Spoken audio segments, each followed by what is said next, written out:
vamos a leer desde el versículo número 1. Si usted no tiene, acérquese a un hermano que tenga Biblia para que todos participemos. Dice la palabra de Dios de la siguiente forma: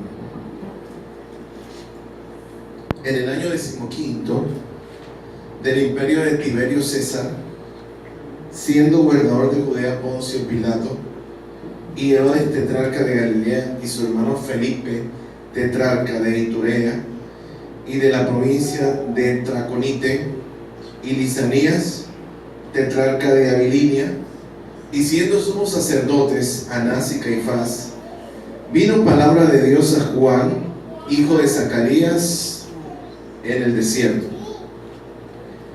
Y él fue por toda la región contigua al Jordán, predicando el bautismo del arrepentimiento.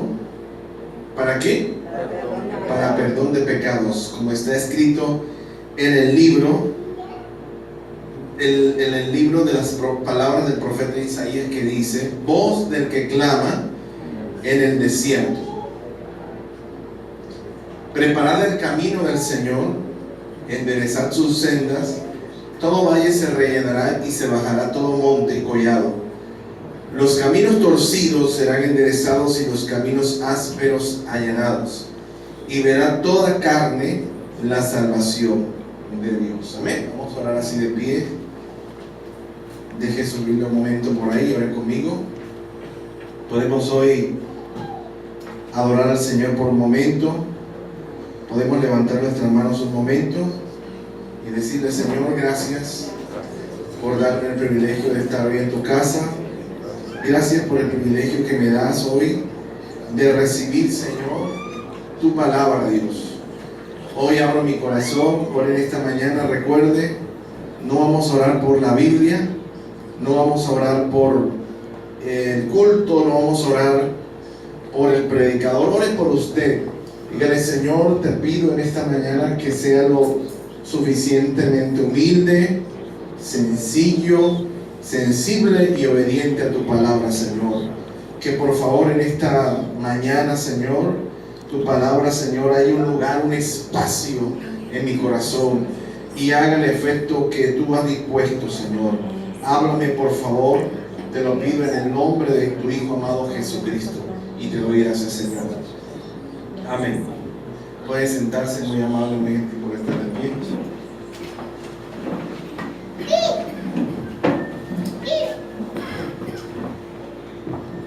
La vez pasada que nos encontramos aquí, recuerdo que prediqué un sermón acerca del Salmo 50 y le coloqué 3 títulos, entre ellos hijos de un Dios intolerante, ¿recuerdan? Y hablamos del Salmo 50. Hoy vamos a predicar o hablar de un personaje que ustedes han escuchado a grosso modo, o algunos lo han estudiado o lo conocen más a profundidad, llamado Juan el Bautista. Pero el tema del mensaje, el título puede ser la pregunta, porque es la vida de Juan el Bautista está circunscrita a muchas preguntas, a muchos interrogantes. El mismo Jesús, que puede tomarse como el título de este mensaje, hizo esta pregunta a las multitudes: ¿qué salisteis a ver? O en pocas palabras, traduciéndolo a nuestro contexto, es: ¿qué esperabas encontrar? ¿O qué estabas esperando mejor? ¿Qué estaban esperando ustedes? ¿O a quién estaban esperando ustedes? Fue la pregunta que Jesús hizo a la multitud cuando se refirió precisamente a Juan el Bautista. Y la historia de Juan el Bautista, o mejor dicho, su biografía más completa, la presenta el Evangelio de San Lucas, porque como es sabido por todos ustedes, Lucas, el escritor de este Evangelio sagrado, era médico. Pero no solamente, Lucas tenía 3 características importantes como apóstol. En primer lugar, era un médico. En segundo lugar, era un investigador.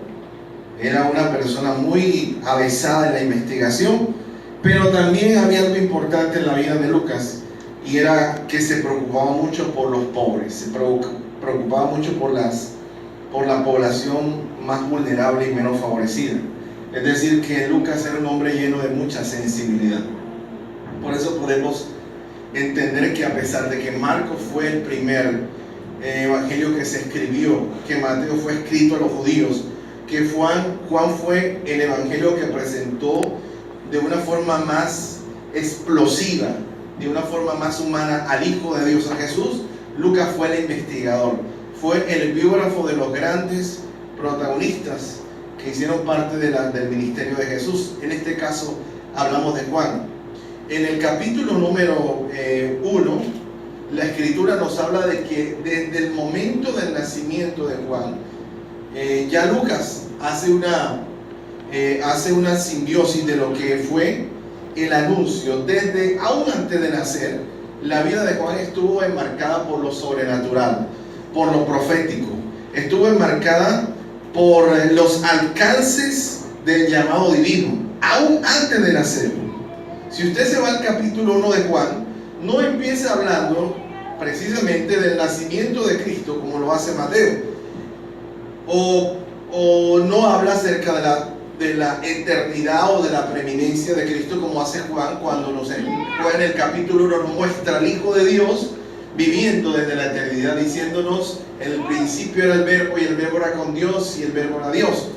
En cambio, Lucas nos empieza hablando precisamente de Juan, nos habla del nacimiento de Juan, y habla de que Juan, en el capítulo 1, el versículo 5, usted puede tener el libro de Lucas abierto, el Evangelio, nos muestra que Lucas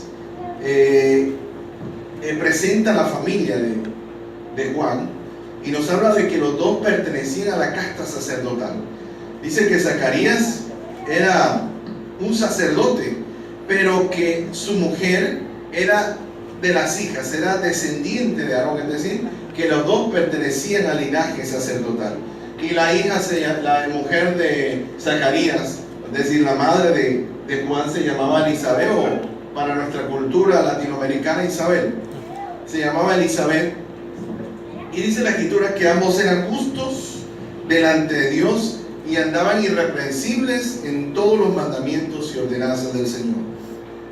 La escritura también dice que Zacarías ejercía el sacerdocio, es decir, que estaba en el templo, y el día que le tocó ofrecer el incienso, el día que entró en el santuario a ofrecer el incienso, mientras todo el pueblo, la multitud, se encontraba en oración, se le apareció un ángel del Señor.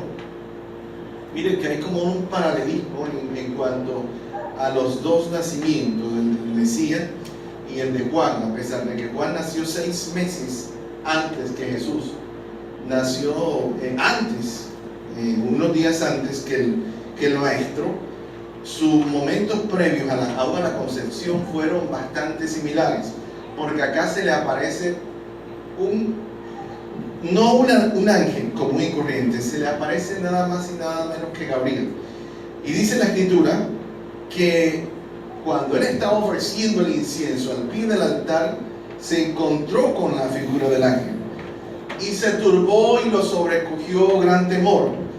La escritura dice en el versículo 7 que ellos eran de edad avanzada, es decir, Zacarías y Elizabeth eran ya una persona de edad, eran ancianos, pero ella tenía un problema de esterilidad, es decir, que no había podido tener hijos.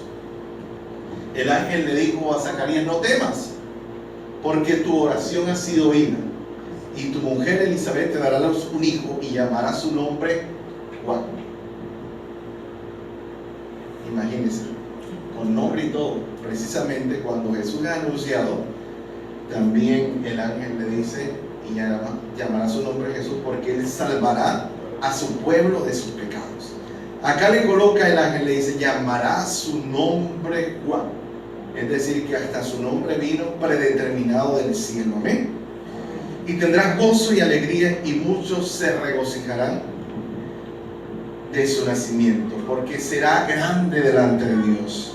No beberá vino ni sidra, y será lleno del Espíritu Santo aún desde el vientre de su madre. Y hará que muchos de los hijos de Israel se conviertan al Señor, Dios de ellos.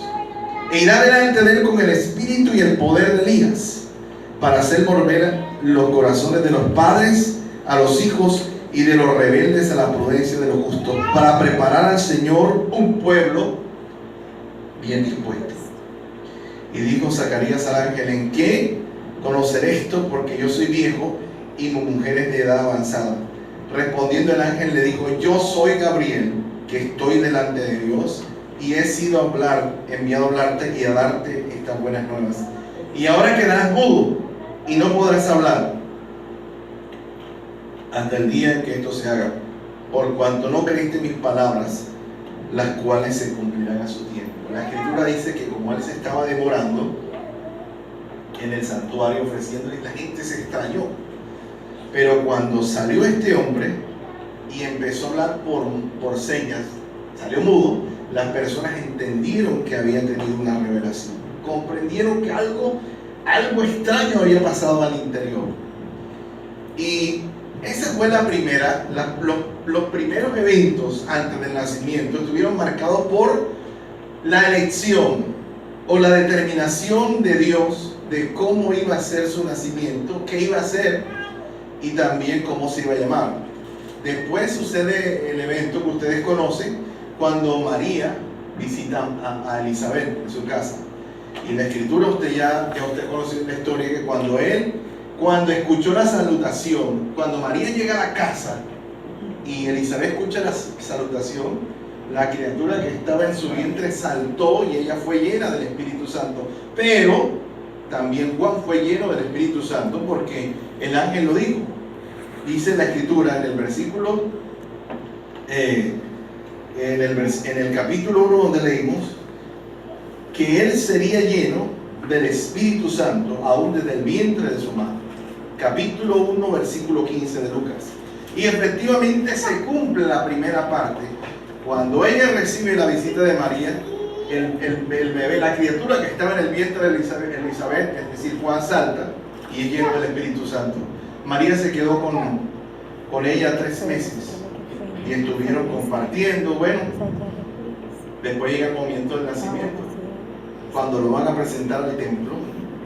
La escritura dice: en el momento de la presentación preguntan su nombre, ¿verdad? El 8º día de la circuncisión, y le preguntaron: ¿cómo hemos de llamar o cómo se debe llamar al niño? Y la madre sugirió, la madre dispuso, porque las personas que estaban con él sugirieron que se llamara como el padre. Usted sabe que es una costumbre, una tradición, que el hijo se llame como el padre. Y bueno, se debe llamar Zacarías. Pero la mamá dijo: no, se va a llamar Juan. Y entonces, como Zacarías estaba por allá mudo,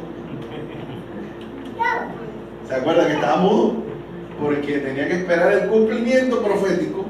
Y por allá Juan mudo y no podía hablar, y le preguntaron, y cogieron una tabla y le escribió el nombre Juan. Cuando escribió el nombre, imagínense, todas las personas se maravillaron. Y al momento dice la palabra de Dios que fue abierta su boca y suelta su lengua y habló bendiciendo a Dios. ¿Se imagina después de estar todo ese tiempo sin poder hablar? Eso que estaba pasando no era cualquier cosa. No era nada común y corriente, porque nada que tenga que ver con el cumplimiento profético de las escrituras, de los designios divinos, puede ser común y corriente. Amén. Todo lo que está determinado por Dios no puede ser un evento casual, tiene que ser algo sumamente extraordinario. Y lo que estaba pasando en ese momento era algo extraordinario, porque se estaba cumpliendo la escritura. La palabra de Dios se estaba refrendando en aquel momento histórico. Amén. Y ahí dice la escritura que el padre de Juan el Bautista dice que fue lleno del Espíritu Santo y comenzó a profetizar. Y mire, siento la presencia de Dios cuando hablo de esto, porque él comienza a profetizar y comienza a levantar su voz y comienza a hablar del Mesías prometido. Es decir, que en ese momento se estaba rompiendo algo importante. ¿Y sabe por qué? Porque el pueblo de Dios estaba pasando por un periodo que los teólogos llaman el túnel del silencio, o en el argot popular 400 años de oscurantismo, donde no había palabra de Dios ni profecía. Dios había quedado en silencio y no estaba hablándole a su pueblo, pero esa sequía se rompe a través del padre de Juan el Bautista. Pero ahí no quedó todo. Ahora vamos a ver a Juan grande, porque después nace Jesús. Posterior, ustedes saben, 6 meses después nace Jesús. Y en el capítulo 3, el escritor sagrado nos hace una remembranza de lo que era el escenario histórico del nacimiento o de la iniciación del ministerio de Juan. Dice la escritura: en el año 15 de Tiberio, César, del imperio del emperador, siendo gobernador de Judea Poncio Pilato y Herodes tetrarca de Galilea, y su hermano Felipe tetrarca de Iturea y de la provincia de Traconite, y Lisanias tetrarca de Abilinia. Pero también dice: y siendo sumos sacerdotes Anás y Caifás eran familia. Anás y Caifás eran suegro y yerno. Y vino palabra de Dios a Juan, hijo de Zacarías, en el desierto. Mire que estos 2 versículos nos muestran un escenario con 3 tipos de estructuras o jerarquías sobre las cuales nació Juan el Bautista. Es más, yo no sé, o sea, cuando vamos a utilizar un adjetivo, o utilizar mejor un nombramiento o un rótulo, una etiqueta, no sabría cuál colocarle a Juan. No le puedo colocar el Juan el Bautista, el apóstol, o el profeta, o el ministro, o el evangelista, porque la Biblia le da un título mucho más alto que ahora vamos a ver. Y la escritura dice que la estructura romana que había de autoridad es la primera que menciona, pero luego muestra a Anás y Caifás, ilustrándonos la estructura religiosa que había. Pero también dice la escritura, habla en el versículo número 2, que él era hijo de Zacarías. Recuerdan el sacerdote que quedó mudo. Es decir, que nos muestra que Juan nació bajo 3 tipos de estructuras apreciables en ese momento: el imperio romano, el sacerdocio judaico a la cabeza de Anás y Caifás, y bajo la tutoría de sus padres, que eran Zacarías y Elizabeth. Algunos historiadores dicen que en el momento que él empieza su ministerio, su madre había fallecido. Por eso solamente Lucas coloca a su padre Zacarías. Pues la escritura dice que él nació dentro de ese escenario biográfico. Ya lo acabamos de ver. Nació Juan. Amén. Nació dentro de un túnel de silencio, un túnel de oscurantismo, y la escritura solamente le coloca un apellido. ¿Cuál era el apellido de Juan? Juan el Bautista, o Juan Bautista. ¿Usted sabe qué significa bautista? Sí, todo el mundo va a decir: ah, no, que bautizaba, ¿verdad?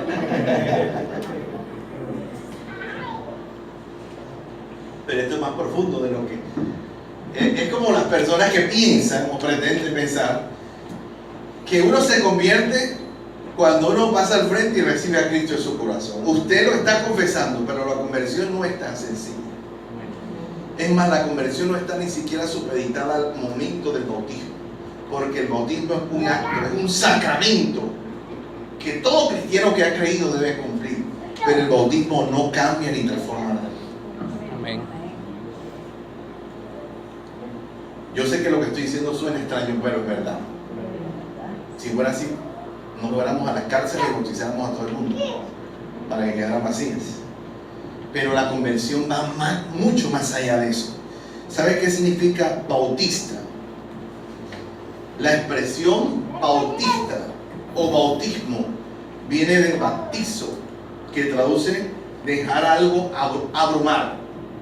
abrumar.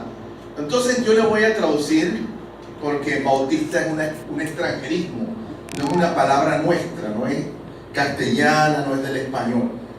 Bautista es una palabra que tiene una connotación griega, usted sabe ya, no debo recordarle porque en el mes de la Biblia, usted ya sabe que el Nuevo Testamento se escribió en griego, y la palabra Juan el Bautista la podemos traducir de la siguiente forma: Juan el abrumador.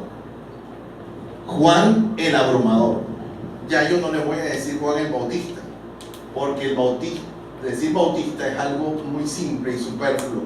Pero cuando yo hablo de Juan el abrumador o el que abrumaba, es como decir, ¿recuerdan lo que el Señor habló de Samuel? Que le faltó hacerle a los hijos. ¿Qué fue lo que le faltó hacerle a los hijos? Estorbar. Juan era el abrumador, mientras Elí no fue el abrumador. Acá dice la Escritura que es lo que traduce, el léxico, la semántica, el significado de las palabras, traduce bautizar es abrumar. Por ende, Juan el abrumador. Miren lo que significa abrumar, el verbo. Lo encontré en el diccionario de la Real Academia de la Lengua Española. Abrumar es agobiar, atosigar con cargas físicas o morales o espirituales que resultan difíciles de soportar. Eso se llama abrumar. Eso es lo que traduce el verbo abrumar. Voy a nuevamente a leer. Abrumar es agobiar o atosigar con cargas físicas o morales que resultan penosas o difíciles de soportar. Eso es lo que traduce abrumar. Ahora le voy a explicar muy brevemente qué era lo que hacía Juan. El ministerio de Juan era un ministerio, bueno, mejor no, más adelante. Nosotros lo llamamos bautizar, a mojar a alguien. ¿O qué hicieron con nosotros cuando nacimos? ¿Qué hace la tradición? La gente la lleva a una fuente, una pila bautismal, y le echan agua, y eso le llaman bautizar. Escúcheme, para usted bautizarse tiene que primero pasar por el abrumamiento de Juan. Porque si usted se bautiza y no está abrumado, usted no se ha convertido realmente, usted simplemente se metió en la piscina. Usted lo mojaron. Y Dios no nos llama a que nos mojemos o a mojar a la gente. Dios nos llama a abrumar a la gente. Amén. Yo sé que hoy no voy a escuchar tantos amén, pero vamos para adelante. Ahora vamos a dejar a Juan, vamos a dejar un poco en la misión de Juan. Pero sigamos biográficamente hablando de Juan. Juan, ¿cómo se lo imagina usted a Juan físicamente?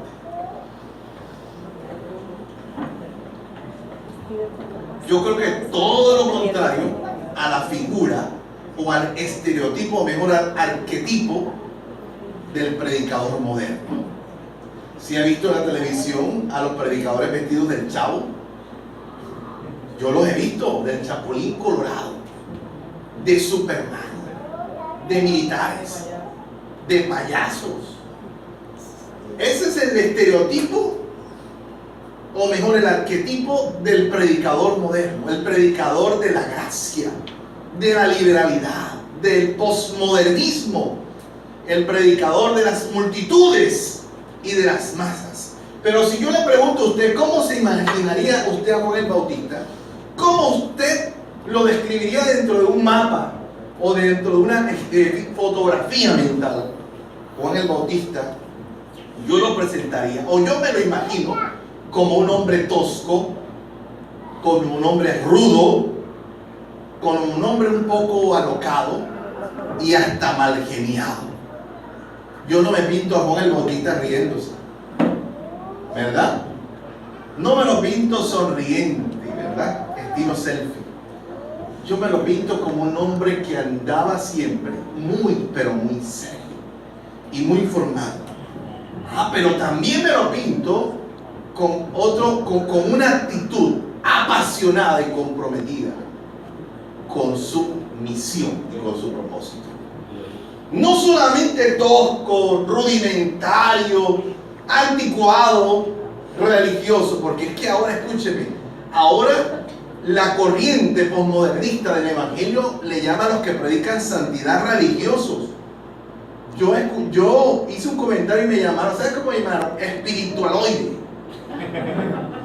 Esta no la conocía, es nueva. Espiritualoide. Porque mojigatos, usted sabe que es mojigato, ¿verdad? Todo eso son los rótulos que le colocan a los que todavía sobreviven a un mensaje y una predicación de santidad en las iglesias. Yo no tengo que demostrarle nada. Prenda el canal Enlace y usted se va a encontrar con predicaciones superfluas, superficiales, acomodadas, estereotipadas, predicaciones totalmente livianas que no producen ningún tipo de carga ni abrumamiento. Entonces, para seguir adelante, ya tengo el nombre del mensaje. El título que sugería al principio, que era ¿qué viniste a ver? ¿O qué esperabas tú? Lo puedo cambiar hoy con Juan el Abrumador. Ahora, la escritura dice también que aparte de que Juan era un hombre con estas características que yo le he mencionado, yo creo que no calificaba dentro de los estándares modernos de los predicadores, porque también tenía otro problema Juan, era su apariencia. La Biblia dice que Juan vestía de pelo de camello y aquí tenía un cinto de cuero, no de culebra ni de cocodrilo. Y aparte de eso dice la escritura que vivía metido en el desierto y lo peor, la comida. El escritor dice que hasta la dieta de Juan era muy conocida por todos. Comía miel silvestre y langosta. Pero no vayas a pretender que era la langosta esa que venden en los restaurantes gourmet. No, lo que pasa es que dentro de la cultura hebrea le llamaban langosta a un fruto que se llama el algarrobo. El algarrobo era representado de una forma irónica por los judíos como langosta. Es decir, que él vivía comiendo algarrobo. Y usted sabe, cuando yo le hablo de algarrobo, puede trasladarse al pasaje del hijo pródigo y entender que no era una fruta muy cara, muy costosa, ni tampoco era una fruta muy especial. Amén. Era una fruta que abundaba, una fruta silvestre, sí, que comían los animales, del bosque, del campo, los animales salvajes. Y como él vivía en el desierto, él se tenía que alimentar de lo que producía el desierto, y llegaba a los árboles y tomaba los panales de miel abandonados, y de eso se alimentaba, y comía los algarrobos que cogía de los árboles, que era una fruta que era muy desperdiciada, no era valorada. Entonces, entiéndase algo, es que Juan no solamente tenía un problema de apariencia. Imagínese usted invitar aquí a predicar a alguien que venga con una túnica de camello, un cinto aquí amarrado. Mateo 3:4 dice cómo estaba vestido. Vamos a ver, porque estamos viendo, vamos de lo general a lo particular. Vamos a ver el catálogo acá de la ropa, ¿sí? Vamos a ver la moda, la tendencia de Juan. Juan 3:4. Y Juan estaba vestido de pelo de camello y tenía un cinto de cuero alrededor de sus lomos, y su comida era langostas y miel silvestre. Amén. Cuando dice todo lo que tiene que ver con silvestre en su estado natural, es decir, que lo encontraba en el campo. Es decir, que no era un hombre hueso, Era un hombre también flaco. Como decimos nosotros, un hombre llevado. ¿Verdad?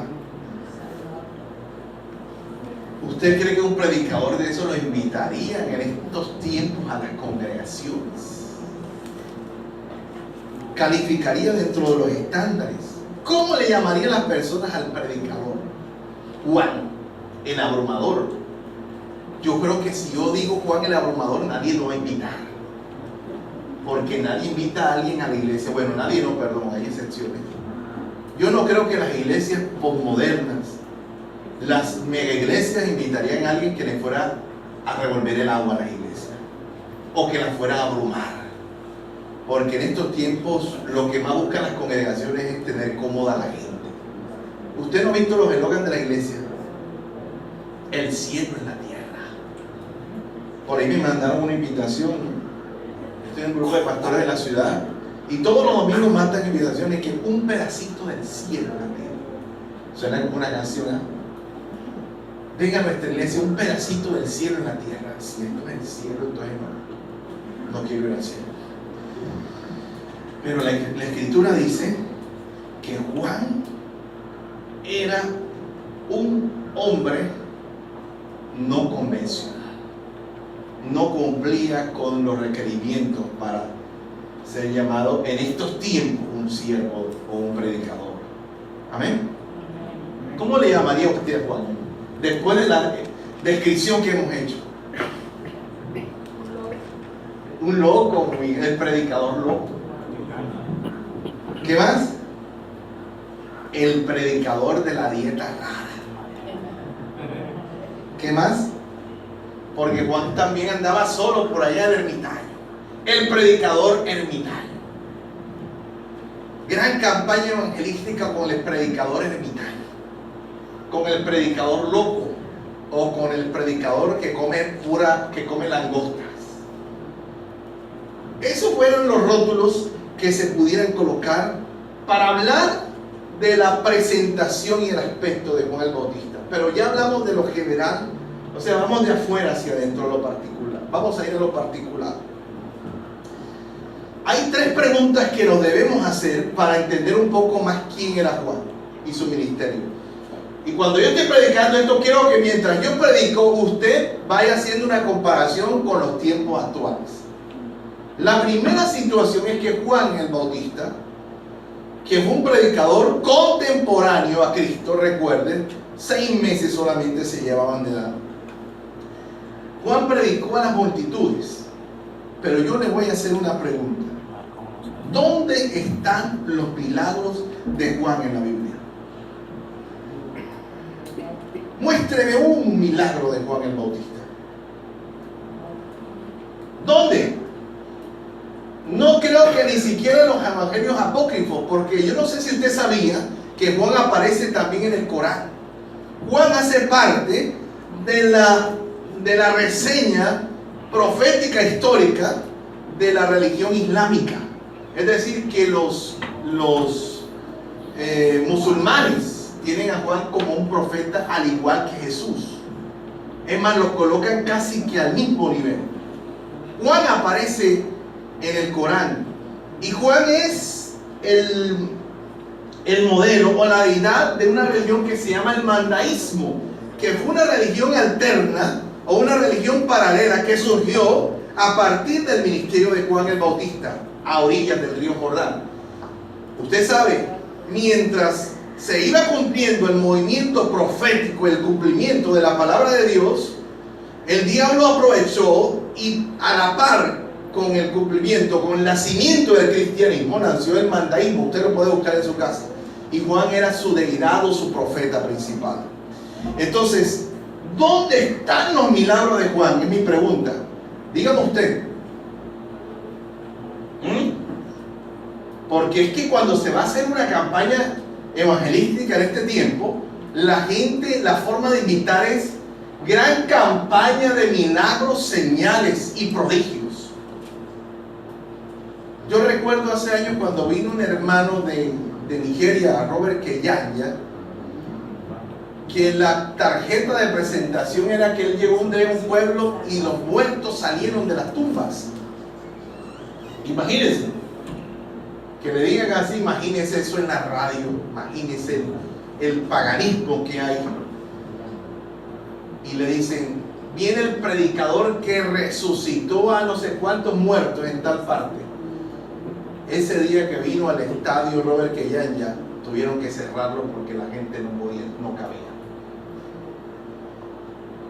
Nosotros nos hemos vuelto, yo no sé si esto está bien dentro del castellano, pero los cristianos, las iglesias se han vuelto milagreras.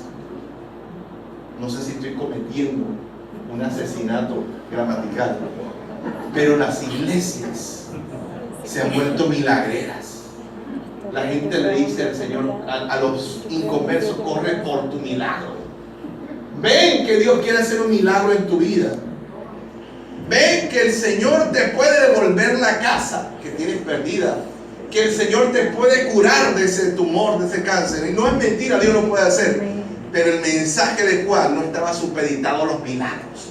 Porque es que el Señor Jesús no vino a salvar tu cuerpo. El Señor Jesús vino a salvar tu alma. Y es lo más importante. Entonces, estamos dándonos cuenta que el mensaje de Juan no está alineado con el mensaje actual. ¿Por qué? Porque Juan no predicaba de milagros.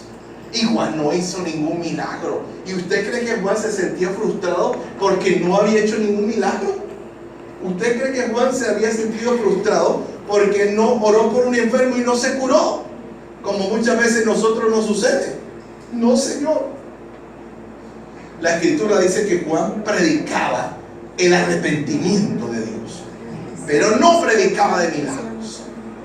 Ahora, mi segunda pregunta para usted, si la primera, porque estoy confrontando el mensaje de Juan con el nuestro hoy en día, si la primera situación es que Juan no fue un milagrero ni un predicador de milagros, la segunda es ¿cuál era el auditorio de Juan?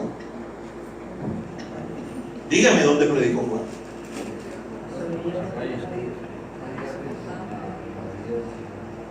Gloria a Dios por nosotros que estamos aquí. Tenemos aire acondicionado, tenemos sillas. Yo tengo hasta agua aquí. Y si en algunos casos hasta le ponemos unos Gatorade.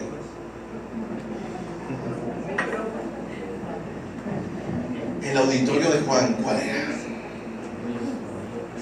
Juan no tenía ninguna... Y no digo que esto sea malo, gloria a Dios por todo esto, por este micrófono. Juan no tenía ningún tipo de comodidad. Pero cada vez las congregaciones o los lugares de reunión parecen salones de eventos, parecen teatros de cine, parecen discotecas.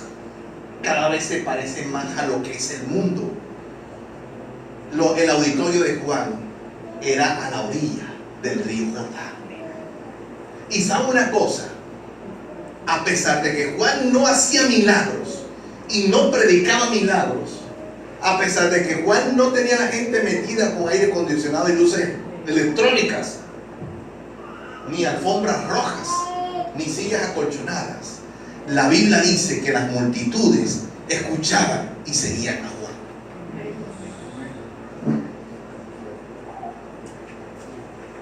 A pesar de las personas seguían y escuchaban a Juan.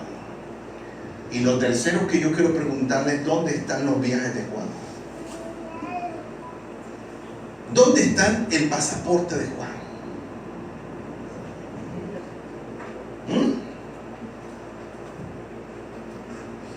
¿Sabe una cosa? Aquí es donde entro a decirle lo que le adelanté hace un momento. Juan no fue un apóstol. Juan no fundó iglesias. Juan no tuvo redes proféticas y apostólicas como hoy en día.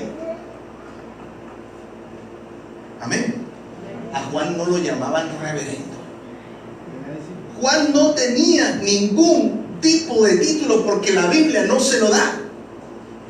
La Biblia no lo llama con ningún adjetivo calificativo a Juan. Sin embargo, la Biblia dice algo mejor todavía. La Biblia dice algo que para mí vale más la pena que lo que pueda decir todo el mundo. Porque cuando llegaron a donde Jesús le dijo a la gente: ¿qué salieron a ver ustedes? Yo se lo digo hoy: ¿usted qué viene a ver a la iglesia? ¿O usted qué cree que es esto? ¿Usted qué cree que es la iglesia, que es el evangelio? Este no es un lugar para nosotros venir a exhibirnos, ni mucho menos para sentirnos bien. Olvídese de ese cuento. La televisión, los medios de comunicación, el avance tecnológico nos han incubado en la mente, en el alma, que la iglesia es un lugar para sentirse bien.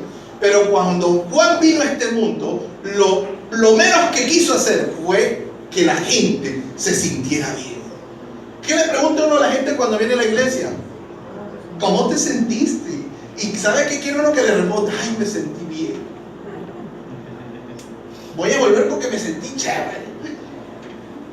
Eso es lo que, cuando le dicen uno que sentí, uno saca el pecho. Ay, qué bonita iglesia tengo, ¿verdad? Pero la escritura dice que Juan, es más, yo le preguntaba al Señor, porque estamos en tiempos donde hay una jerarquía espiritual. ¿O no es así? Dígame usted cuál es la jerarquía más alta en este momento a nivel de cristianismo. ¿El apóstol?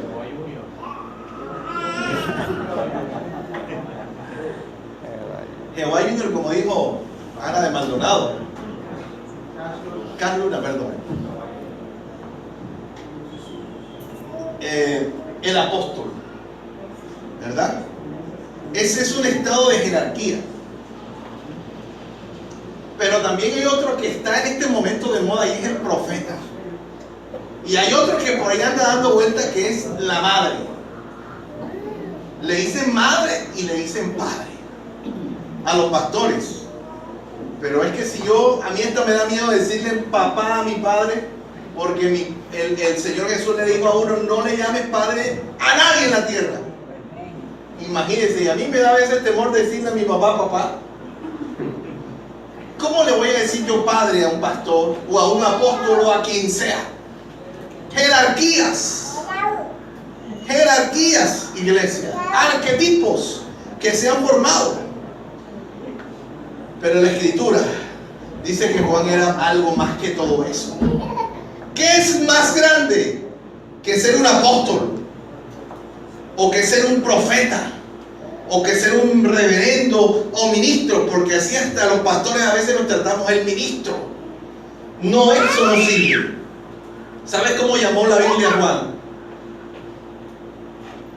La Biblia lo llamó la voz que clama en el desierto. La voz. Y eso es más grande que ser llamado apóstol. Porque Dios no necesita apóstoles ni profetas. Dios necesita la voz de ustedes. La voz. Alabado sea el Señor. La voz. Ahora, vaya conmigo ahí a Lucas. Porque en el capítulo 3,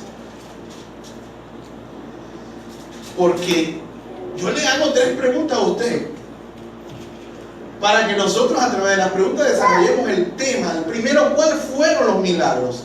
¿Cuál era el auditorio de Juan? Y el tercero, ¿dónde están sus viajes? ¿Dónde está su título? ¿Dónde está su reconocimiento público? Y no lo encuentro, pero sigo leyendo acá en el capítulo 3 de Lucas, y dice la Biblia que él fue por toda la región contigua al Jordán, es decir, por toda la ribera del río Jordán, predicando del arrepentimiento para perdón de pecados.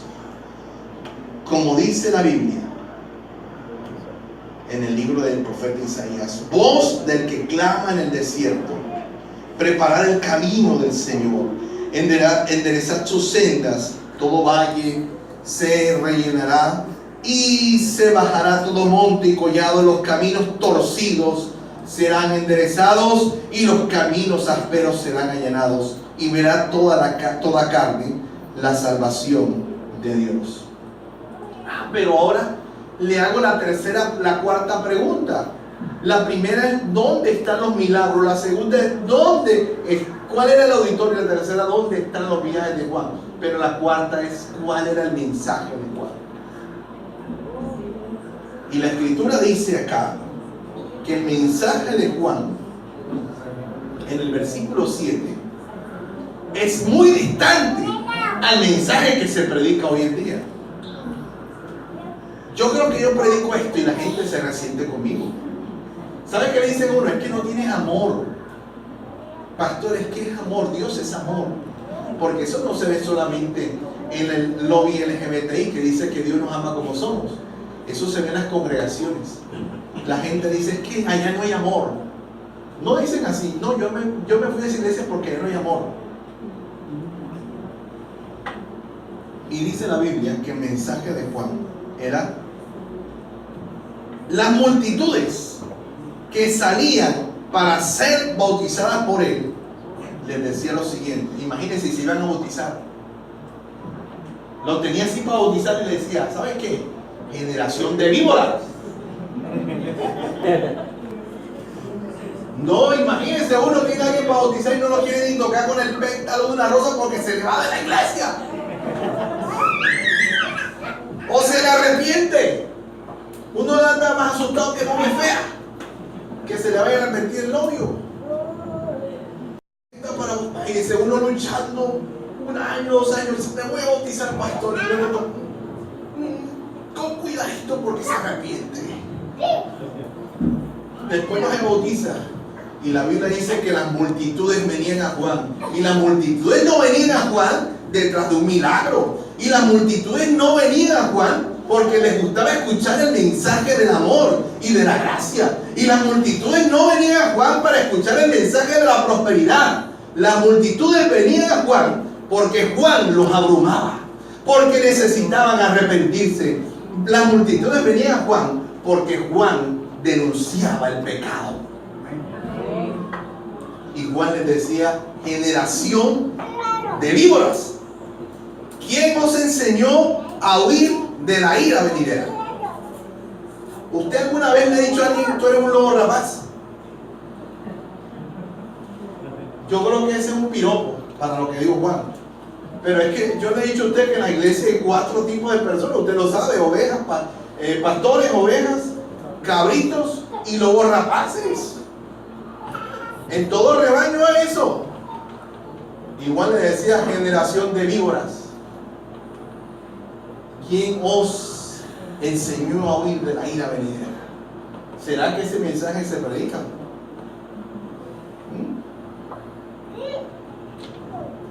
Y el versículo número 8 le dijo, haced pues frutos. Bueno, perdón, aquí le voy a explicar lo que iba a decir antes, que diga después se lo digo, lo del abrumamiento.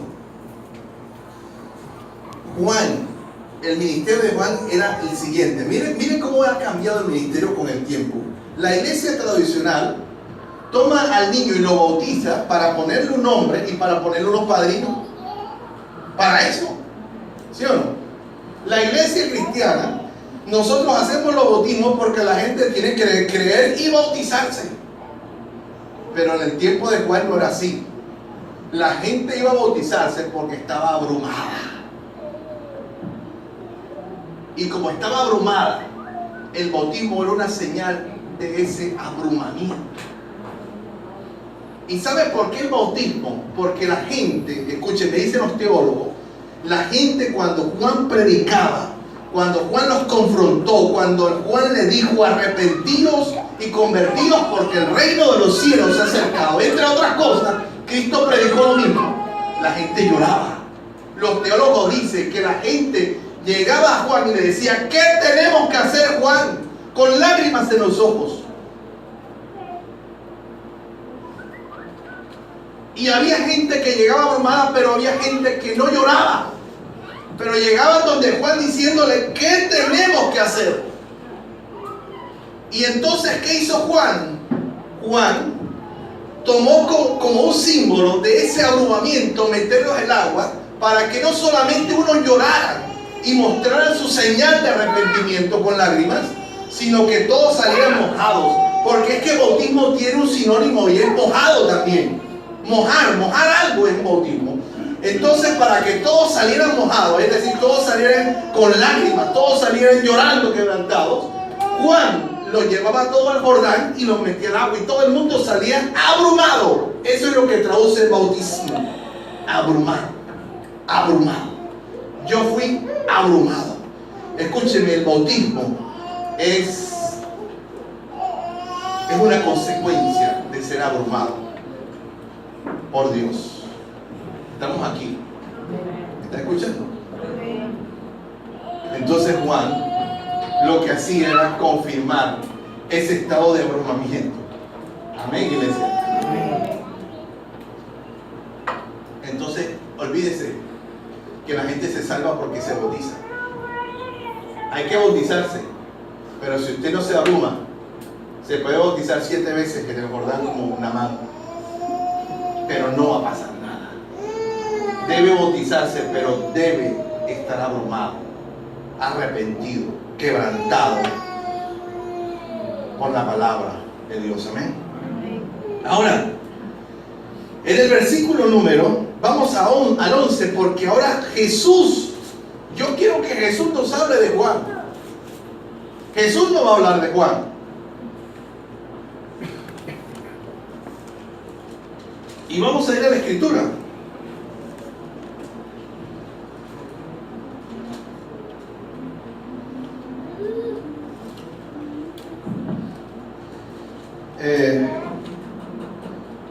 Perdón. 12, perdón.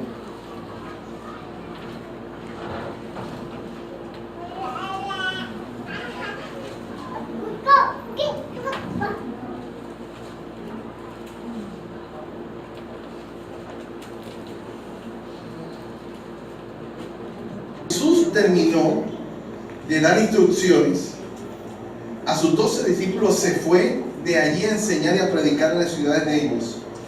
Y al oír Juan en la cárcel los hechos de Cristo, le envió 2 de sus discípulos para preguntarle: ¿eres tú aquel que habría de venir o esperaremos a otro? Respondiendo Jesús le dijo: id y haced saber a Juan las cosas que oís y veis. Los ciegos ven, los cojos andan, los leprosos son limpiados, los sordos oyen, los muertos son resucitados, y a los pobres es anunciado el Evangelio. Y bienaventurado aquel que no haya tropiezo en mí. Yo quiero que vayamos a Lucas 7, que está mejor. Lucas 7. ¿Ya lo tienen?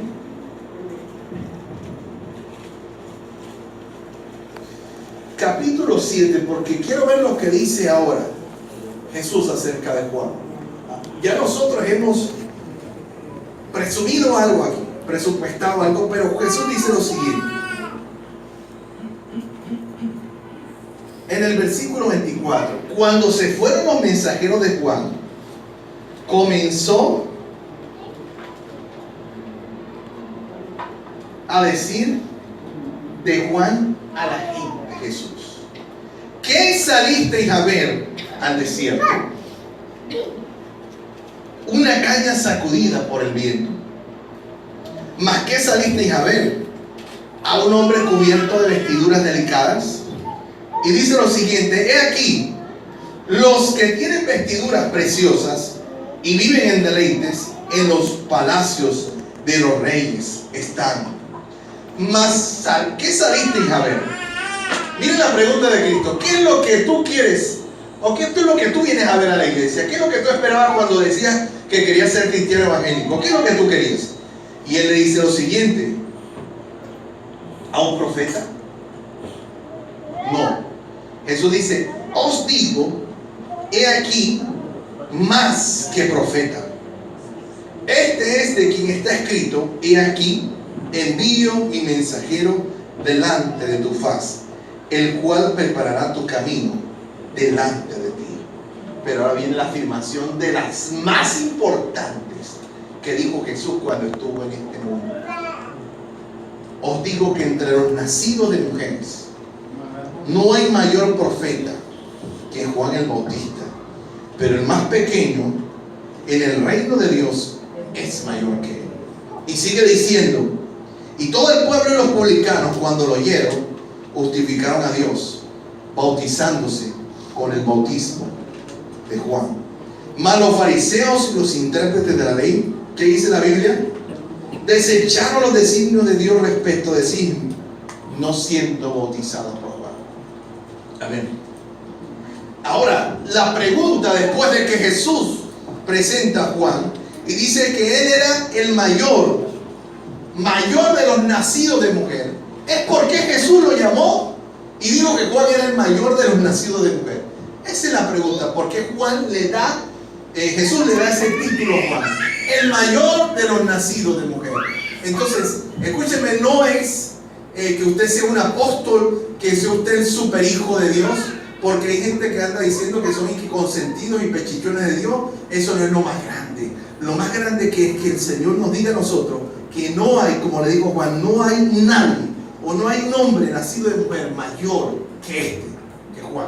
Pero ¿por qué el Señor le dijo a Juan que era el mayor nacido de mujer? ¿Por qué usted cree que el Señor le dijo esto? Porque entre otras cosas él le pregunta, ¿qué saliste, hija? Él le dice de una vez, le dice, una caña sacudida por el viento, a un hombre cubierto de vestiduras delicadas. Hay una traducción que dice a un hombre vestido como rico, elegantemente, dice la Nueva Traducción Viviente. Él le pregunta, ¿ustedes salieron a ver eso? No. ¿Qué salieron a ver? Porque una cosa es lo que Dios quiere y otra cosa es lo que la gente quiere. Amén, iglesia. Mire, Cristo, el Señor Jesús, o mejor usted no está preocupado porque lo que la gente quiere ver, lo que la gente espera. Dígame usted, ¿cuándo podremos complacer a todas las personas o tenerlas contentas? Ni siquiera en la casa de uno, con los hijos, uno los puede tener contentos a todos. Mire, yo me he parado a predicar en lugares donde la gente se sale del culto, donde la gente se va. Cuando escucha el mensaje, cuando tú estás hablando y cuando la gente arruga la cara y se va. Pero a mí no me importa si la gente se va o se sale de la predicación o del culto o se duerme, porque yo no sé qué salieron a ver, pero yo sí sé a quién vine a predicar. Amén. Eso es lo más importante. Y él pregunta, ¿a quién salisteis a ver? Jesús pregunta eso. Y usted entiende algo, iglesia. ¿Por qué el Señor le dijo a Juan que era el mayor de los nacidos de mujer? ¿Usted sabe por qué le dijo eso?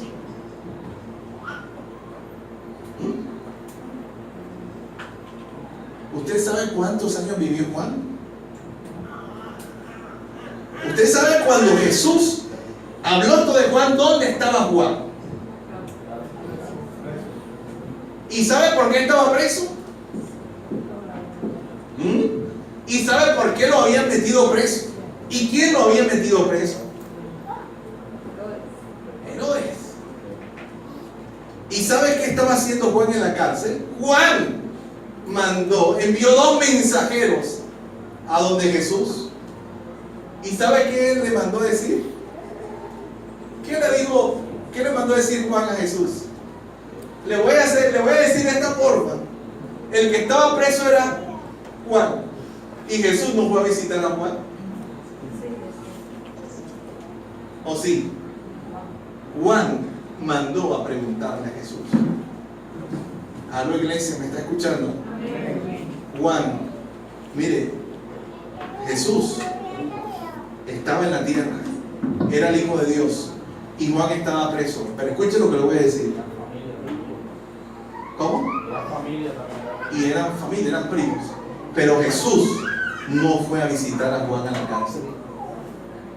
No fue a visitarlo a la cárcel. ¿Qué pasa cuando usted se enferma y no lo van a visitar? Se resienta. ¿Sí? ¿Qué pasa cuando usted tiene un problema y nadie le pregunta o nadie se enteró? Sí, lo que es que no tienen amor. Juan estaba metido en la cárcel. Y tras el que está metido en la cárcel, nadie se acordaba de Juan. Y Juan le dice, mira, dos de sus discípulos, pregúntenle a él si él era el Mesías, el que había de venir, o estamos esperando a otro. Él es el que le manda. Y Jesús le dice, vayan y díganle a Juan que los ciegos oyen, que los mudos hablan, que los sordos ven, y a los pobres es predicado el evangelio. Imagínense, Juan ahora podía estar tranquilo, porque ya él había terminado y el Hijo de Dios había empezado el ministerio.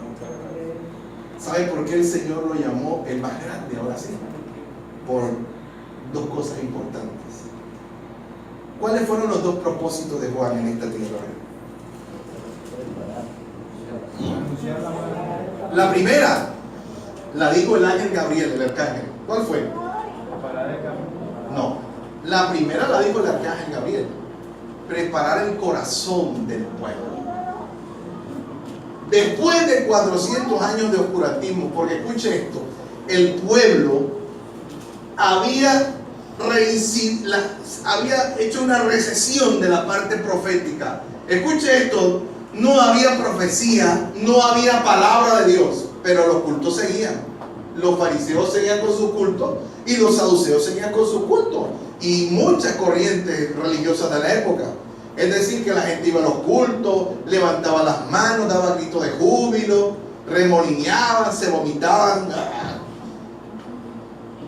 todas esas cosas que hacen en los cultos. Pero dice la Biblia que no había palabra de Dios, ni por profeta, ni por ángel, ni por nada.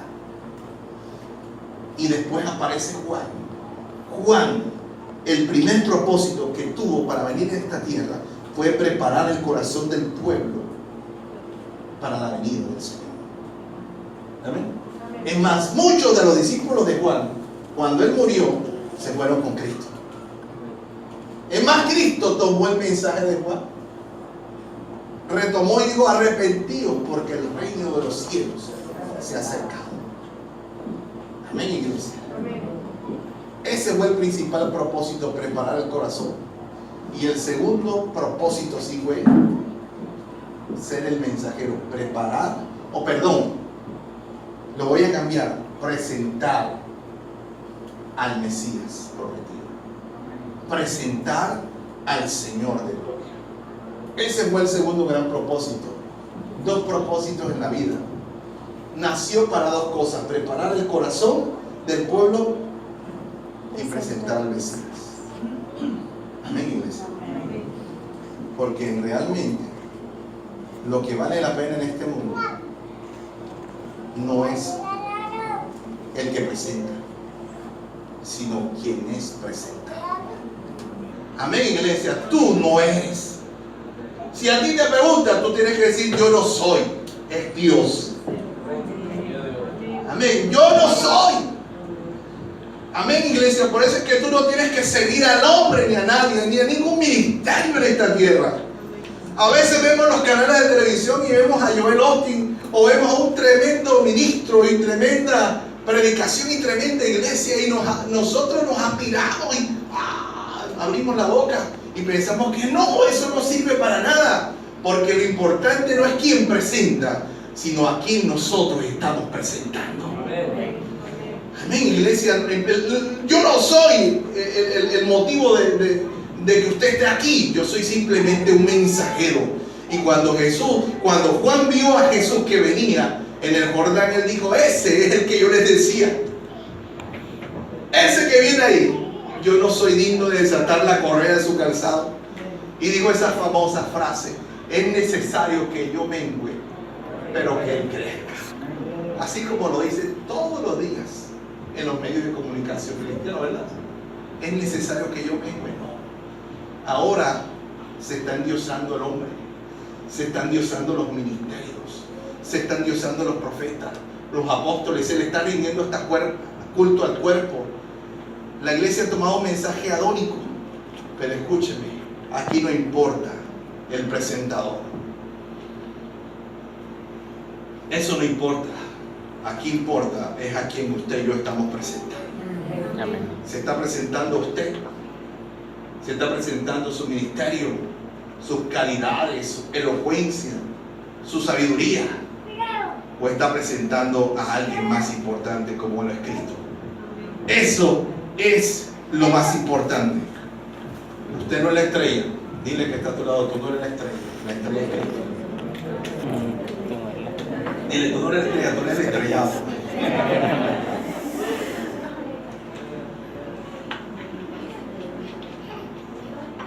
Somos los estrellados porque la Biblia dice que el que cayere sobre él será quebrantado, dice la Biblia. Será abrumado.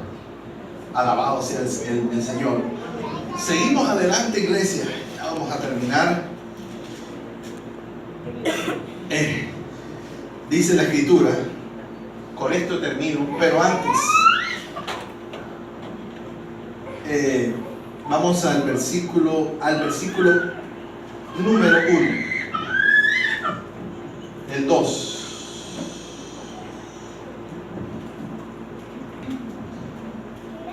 ¿Ya lo tiene 3:1 al 2? ¿Ya lo tenemos? De Lucas, sí. ¿Ya lo tenemos todos? Y siendo sumo sacerdote, Anás y Caifás,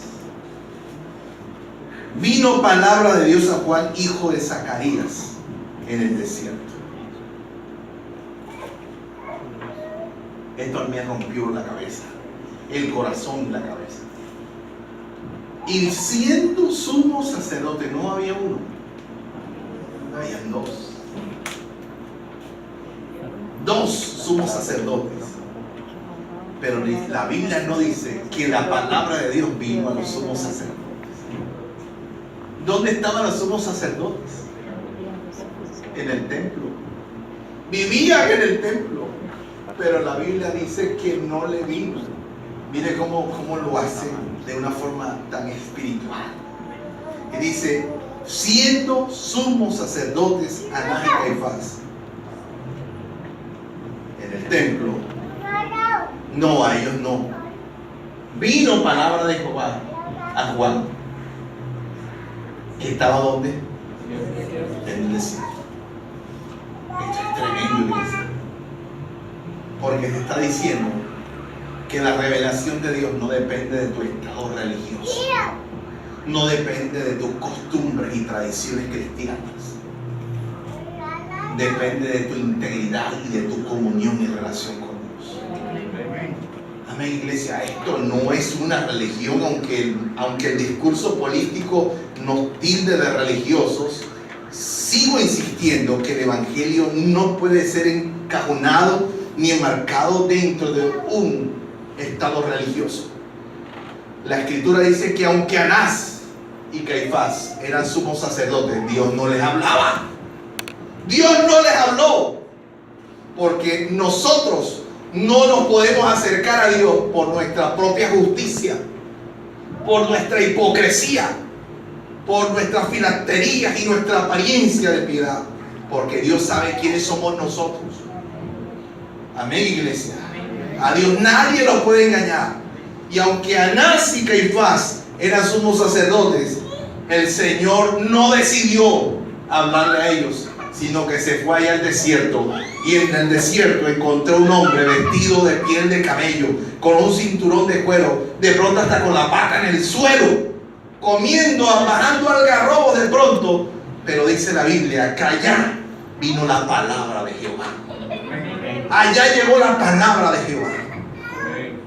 A la iglesia.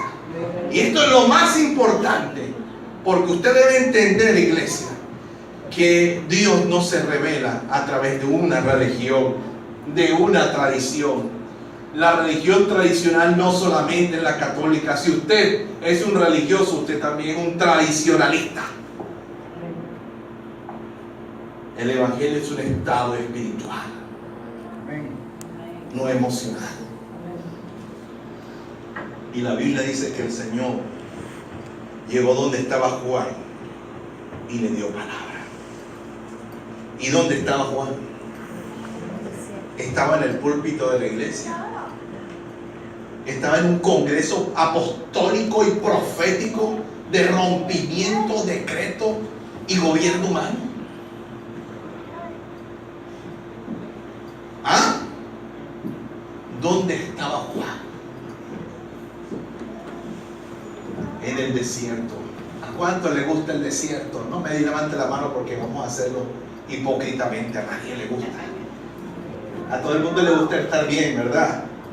¿A usted le gusta irse para allá, para la abonadora y coger un ticket, van por el 20 y le den el 80 así, con un dolor de muela, o un cólico renal? ¿A quién le gusta eso? ¿A quién le gusta que esté endeudado por el banco y esté perdiendo la casa? ¿A quién le gusta? Ayer hablaba con una persona que tenía 2 años que no veía, una mujer, y ayer me comentaba que el esposo se mudó, la dejó por otra mujer, y para atormentarla más, se mudó al lado de la casa donde vivía con la otra mujer. ¿Habráse visto la perversidad del corazón del hombre? Hermanos, en el desierto a nadie le gusta estar. A la gente le gusta la fama. A la gente le gusta que la aplaudan. O dígame a quién aplauden en el desierto. ¿Ah? O dígame a quién alaban en el desierto. En el problema, ¿quién te dice, oh hermano, yo quiero ser como tú? Te admiro, hermano, porque estás pasando por una prueba difícil. No, en el desierto a nadie le gusta estar, porque el desierto es el lugar de la prueba, de la dificultad, de la necesidad, es el lugar de las lágrimas. Pero la Biblia dice que en el desierto vino palabra de Jehová a Juan. Es decir, que en el desierto Dios está cerca. En el desierto Dios se va a revelar a tu vida. El desierto no es para destruirte. El desierto no es para acabar contigo. El desierto es para que te acerques más a Dios. Es para que te hable. Y la Biblia dice que Juan en el desierto recibió la palabra del Señor. Amén, iglesia.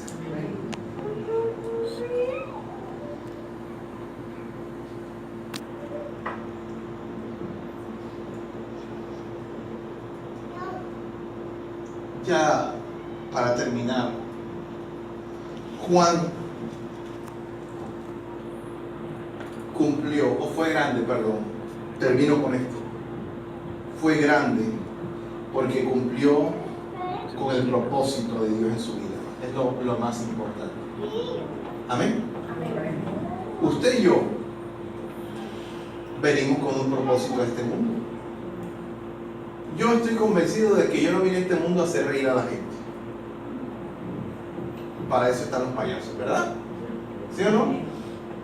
Yo estoy convencido que no vine a ser amigos, aunque sea como a frase de reality. Yo no vine a ser amigos a este mundo. Estoy totalmente convencido que yo vine a ser impopular, polémico. Pero cuando yo vi a Juan, me alegré porque no estoy solo.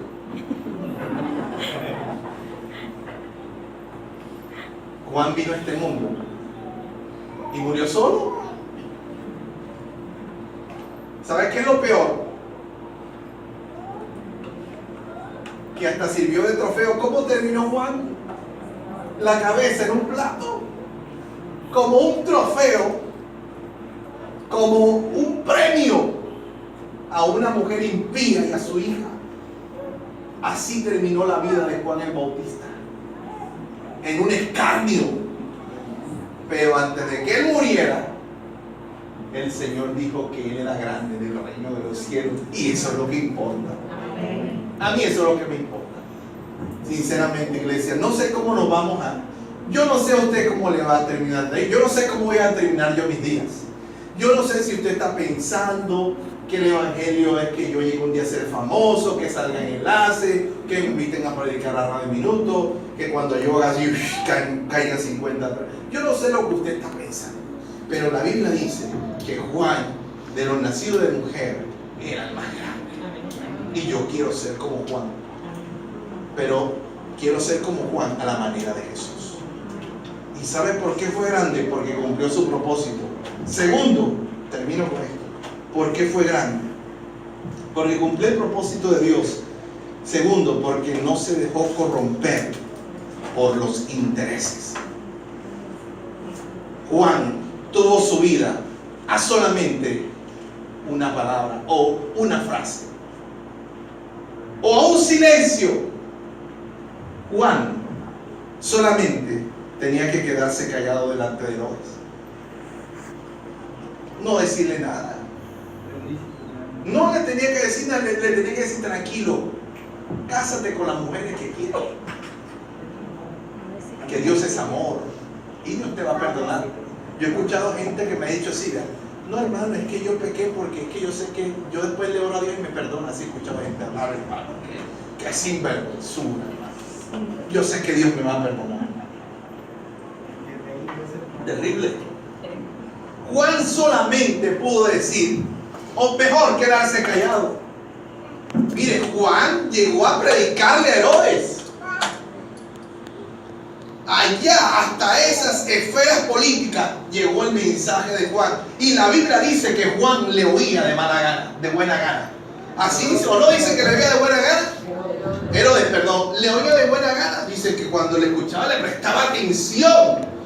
Es decir, sígueme hablándome de la prosperidad, sígueme hablando del cielo, sígueme hablando de la gracia, de la gloria y de las bendiciones de Dios. Pero un día llegó Juan y se le salió el abrumador. Y le dijo, ¿sabes una cosa? Te voy a orar por ti. Tú eres un hombre de poder. Dios te puso ahí. Eres muy sabio. Pero te voy a decir una cosa. Eres una adúltera. Le quitaste la mujer a tu hermano. Y eso no te es lícito. Hasta ahí llegó Juan. Juan pudo quedarse calladito. Como nos han dicho a nosotros, mejor quédate callado. No digas nada para que no te metas en problemas. Pero ¿qué saliste a ver? Juan se lo dijo. Y la Biblia dice que cogió Herodes y lo metió en la cárcel. Esa es la segunda razón por la que el Señor dijo que él era grande. Porque no se dejó corromper por sus intereses. Es decir, que yo no debo procurar caerle bien a las personas y estar mal con Dios. Esa es la segunda razón por la cual fue grande, porque él prefirió agradar a Dios antes que agradar al mundo.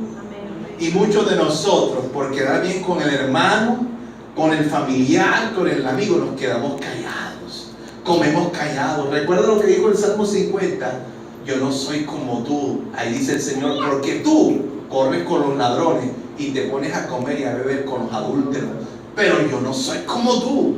Tú eres así, yo no soy así, dice el Salmo 50. Porque ahí sí cabe la expresión que es mejor estar en paz con Dios que estar en paz con los hombres. Amén, iglesia. Y si tú por conservar un trabajo, y si tú por conservar una, entre comillas, amistad, y si tú, entre comillas, por conservar una relación,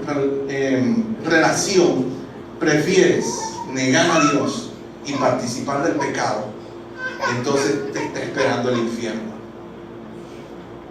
¿No, iglesia?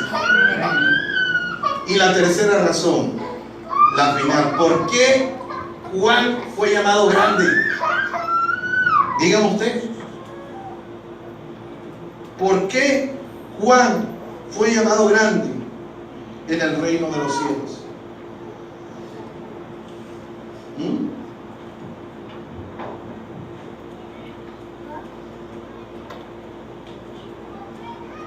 Dígame por qué. Termino entonces. Porque no se dejó contaminar por el medio en el que vivía. Lo voy a contextualizar, porque no terminó adaptándose al sistema, al mundo en que vivía. ¿O no es así? Cada vez los cristianos se parecen más al mundo. Ya hay esta zumba cristiana, ¿no la has visto? ¿Sí? Zumba, ¿sabes qué es una zumba? Zumba, sí, hay zumbas cristianas.